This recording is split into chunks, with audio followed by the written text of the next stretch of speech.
ZDTech. 3 minutes pour tout comprendre. Bonjour à tous et bienvenue dans le ZDTech, le podcast quotidien de la rédaction de ZDNet.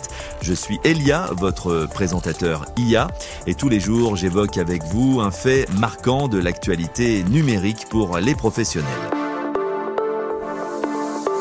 Aujourd'hui, on s'installe confortablement dans le cockpit de notre navigateur puisque Google Chrome active son mode pilote automatique.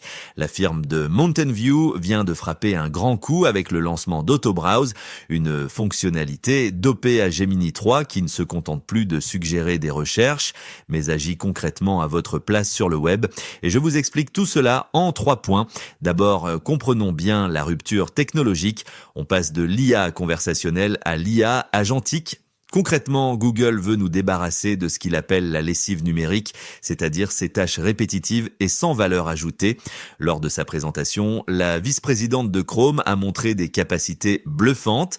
Gemini peut désormais scanner plusieurs onglets ouverts pour remplir automatiquement un formulaire d'inscription ou trier vos favoris sur un site immobilier selon des critères ultra précis, comme le fait d'accepter par exemple les animaux de compagnie.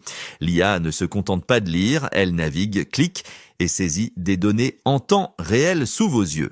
Au-delà de la simple navigation, bien sûr, l'intégration de briques e-commerce est mise en avant par Google. Pour rendre AutoBrowse opérationnel, Google a en effet déployé son Universal Commerce Protocol en partenariat avec des géants comme Shopify ou Etsy.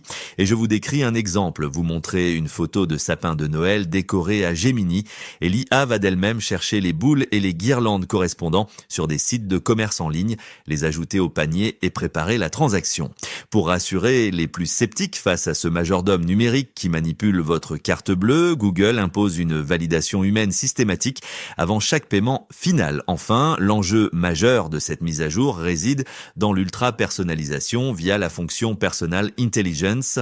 En activant cette option, vous permettez à Gemini de puiser dans tout votre écosystème, Google, de Gmail à Drive en passant par Photos, pour affiner ses actions. C'est un pas de géant vers une assistance totale, même si la prudence reste de mise. Pour l'instant, AutoBrowse reste réservé aux abonnés AI Pro et Ultra, et l'outil est encore loin d'être infaillible. Si Gemini excelle dans la navigation marchande, il bute encore sur des commandes de précision dans les tableurs. Le passage de témoin entre l'homme et la machine doit donc encore se faire avec une certaine vigilance. Et voilà, normalement, on a fait le tour du sujet. Pour en savoir plus, rendez-vous sur notre site zdnet.fr et retrouvez tous les jours un nouvel épisode du ZDTech sur vos plateformes de podcast préférées. ZDTech. 3 minutes pour tout comprendre.